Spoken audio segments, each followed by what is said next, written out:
And for the purpose of this talk, I'm going to read from a manifesto by Yu Zhen, who worked as a welder during the Cultural Revolution. And in 1995, he published a manifesto called The Brown Notebook, which in many ways was inspired by Wittgenstein. Just sort of, instead of philosophical remarks, they were remarks about poetry and his goals as a poet. And in, I think I'll read it and then give you a little response. But let me just say that the 19 pages, I didn't want to print the whole thing, but so they're like 2 pages, and they are repetitive and obsessive. And yet it's sort of fascinating to see this generation of poets trying to articulate their priorities. So here are some excerpts. To name is to create.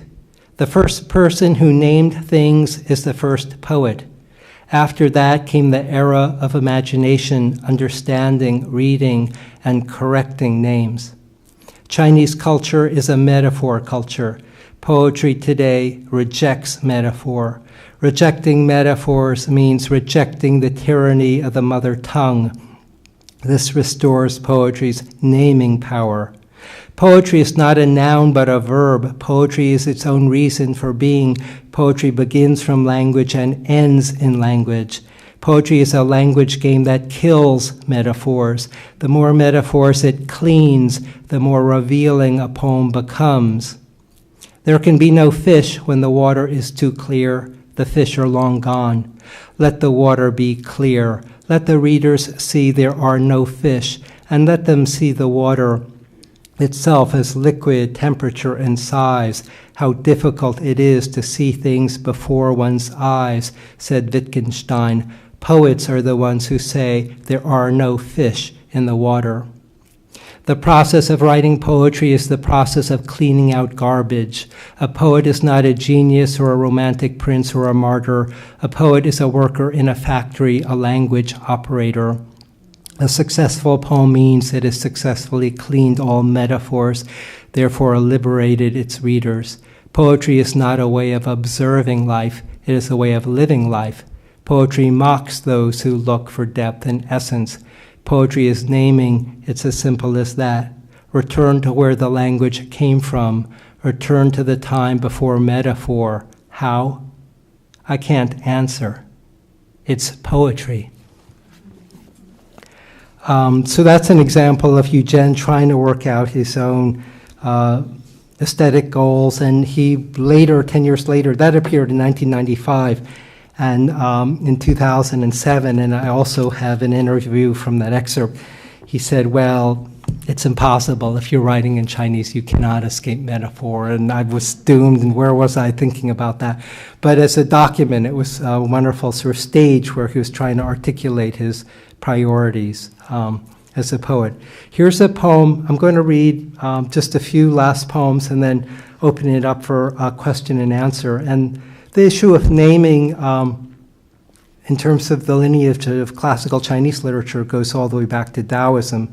But it seemed to me, and I like naming for its kind of incantation and spell, but it seems to me you've got to be able to do more than that syntactically.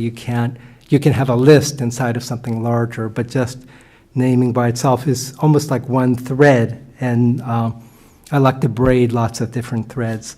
This is called Oxhead Dot. Oxhead dot, wasp waist, mouse tail, bamboo section, water caltrop, broken branch, stork leg, a pole for carrying fuel. These are the 8 defects when a beginning calligrapher has no bone to a stroke. I have no names for what can go wrong. Peeling carrots, a woman collapses when a tumor in her kidney ruptures. Bronze slivers from a gimbal nut, jam the horizontal stabilizer to a jet, make it plunge into the Pacific Ocean. Hyena! A man shouts into the darkness and slams shut the door. Stunned, I hear a scratching, know that I must fumble, blunder, mistake, fail. Yet sometimes in the darkest space is a white fleck, oxhead dot, and when I pass through, it's a spurt of match into flame. Glowing moths loosed into air, air rippling, roiling the surface of the world. And two last poems. This one I wrote after leaving the Institute of American Indian Arts, where I taught for 22 years. And it was just being haunted by some of the students and seeing Native culture from the inside out. It's called Looking Back on the Muckleshoot Reservation from Galisteo Street, Santa Fe. The bow of a muckleshoot canoe, blessed with eagle feather and sprig of yellow cedar, is launched into a bay. A girl watches her mother fry venison slabs in a skillet. Drops of blood sizzle, evaporate. Because a neighbor feeds them, they eat wordlessly. The silence breaks when she occasionally gags, reaches into her throat, pulls out hair. Gone is the father, riled, arguing with his boss, who drove to the shooting range after work. Gone the accountant who embezzled funds, displayed a pickup, and proclaimed the winning flush at the casino. You donate chicken soup and clothes, but never learn if they arrive at the south end of the city. Your small acts are sandpiper tracks in wet sand, newspapers, plastic containers, beer bottles. Fill the bins along this sloping one-way street. And a last poem called The Gift.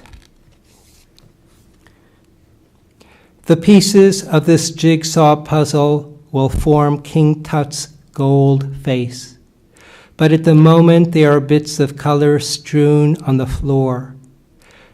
These moments of consciousness have no jigsaw fit, heartbeat of a swallow in flight, bobcat prints across the Windsor Trail, premonition that joy lurks inside a match, uprooting sunflower stalks, tipping an urn from a bridge so that ashes form a cloud, the pieces of a life's day pieces at the end. No one restores papyrus once it is erupted into flame, but before agapanthus blooms, before the body scorches, raises consciousness, you have time to puzzle, sway, lurch, binge, skip, doodle, whine, incandesce. Thank you.